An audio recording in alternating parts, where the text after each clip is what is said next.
Welcome to Scam Squad. Today we're joined by our partners at Montecito Bank and Trust. They're really on the cutting edge of protecting our community and their customers. Vicki, I'll let you introduce our guest slash partner today.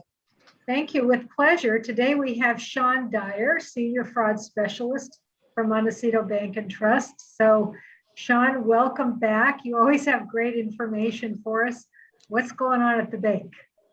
Well, hi, ladies. Thank you for having me back. I'm going to cover a few items that we're seeing again. They're all repeat type scams, and they're just hitting us again right now. So I'll start off with what we just received this morning. It's a situation where the bank's phone numbers are being spoofed. So customers receive a phone call and they think it's our bank or any other bank, their bank, and they answer it and they think they're speaking to their bank, but they're not. The fraudsters can do that simply masking the phone number, and they tell a whole story. Oh, yes, we're checking on your card transactions. Did you do a gas purchase in Georgia? And of course, our customers here in Santa Barbara, they're not in Georgia, so they start feeding into the story. The fraudsters convince them that they need to reset their PIN number, and they give the fraudster their PIN number. They also ask to get the security text. That is our second form of authentication, because the fraudster is also on the phone with our real fraud group, card people. So you've got our real people that are monitoring the cards, the fraudster in the middle who's intercepting, and then our customer. So fraud team asks the fraudster for the code or to enter the code that was just sent, and the fraudsters completely tricked the customer into providing that information. So the takeaway is the bank will never, ever ask you for your PIN number over the phone. And when you're ever sent that second authentication text that they ask you to enter either through your online banking on your phone or on your computer, our text says, don't give this out to anyone. We would never ask for it. You need to enter it. That's how you're doing your authentication. So unfortunately, this customer gave it all away, and the fraudsters had a piece of plastic that was a counterfeit. So they were able to use the PIN and get cash and do these transactions. So it just is the same stories. They just wait a few months and they come back around and hit us again. And Shawn, that's a very believable story. And so how do the fraudsters get a hold of the credit card information? Do they just assume that the victim has a card that comes from your bank, or how do they put that piece together if they're just making random calls? Well, it seems like they've already intercepted the card numbers, which or a stack usually. They buy them on the dark web, so they're getting a sale and get 20 card numbers, that have been compromised somewhere along the way, and we haven't been notified of the compromisation. So they just at random can. I don't know how much customer information comes along with those card numbers because it varies what was compromised to begin with. Right. So it's, and then I think they're just doing, cold calls. They got some numbers and they're hoping one of them's going to fall for it. Right. Oh boy. Interesting. And that's what they do. Yeah. Good to know. So that's our one that just we became aware of again this morning. Another one is having to do with it's an unemployment type scam. And it's where legitimate people who have been receiving unemployment receive a text message to click on a link in the text to update or verify information via text. And of course, it would never be via text. So that's just, and it looks pretty real.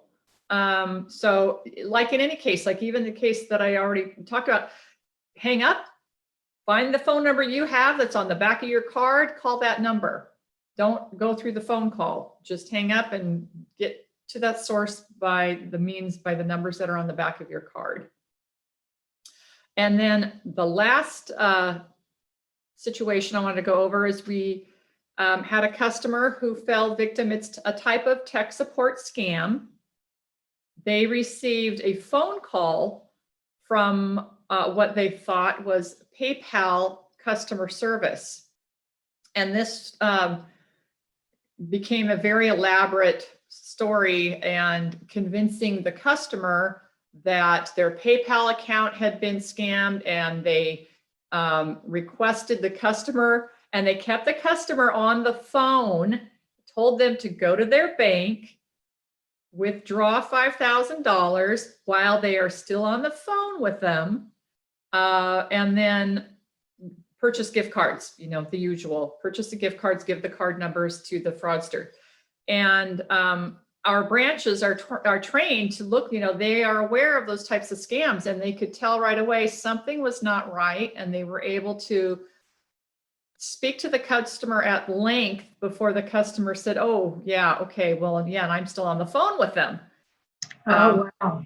So we stopped that one, but these fraudsters are getting so aggressive and demanding, and they know what to tell the, that now I want you to go to the bank, and the bank might say this or that or the other thing, because the fraudsters now know that we're trying to push back. But in that case, we were able to save that customer $5,000. Well, that's very good news and very good action on the part of your employee to pick that up. Yeah. So what is it that they say to these victims about their PayPal account? Is there any particular story they tell? Or this is the second report that I've gotten about an issue with PayPal, some problem with the PayPal account. And I don't have all of the details yet, but what information I received is that they were they tell the customer that their PayPal account's been compromised, and they need to, I think it's similar to another one we had, where they need them to work with PayPal to catch the hackers, whoever hacked into the account. So they make it like you are assisting them in like a sting operation. Yeah. This is like the Amazon scam. Exactly. Where you're tricked into helping law enforcement set up a sting for these people that have hacked into your Amazon account. So it's the same kind of thing. Someone's hacked into your PayPal account. We need to catch them. Help us do that. Interesting. Yeah. It's interesting how they morph, these scammers morph from one scam into another scam. It's just a different vehicle, but it's the same scam. Exactly. And they are so convincing. These three stories that I've talked about, these are not elderly people. These are not young people, which, we have, it goes the gamut, but these were all from like middle-aged, working people that are, I don't know. It's just, that they target everyone, every age group. They do. It's interesting. I attended a virtual conference recently where they were talking about how there is the myth that the victims of these scams are elderly. They've got some kind of mental health issues. They're isolated. They're not very knowledgeable. They don't have a wide social network. They're not particularly educated, and on and on. And in fact, what they're now finding is that myth is just that. It is a myth. And Shawn, it's interesting because I'm finding this to be true with the phone calls that I get to our fraud hotline. Many of my victims are educated. They have a wide social network. They have a lot of information coming in. They have good social skills.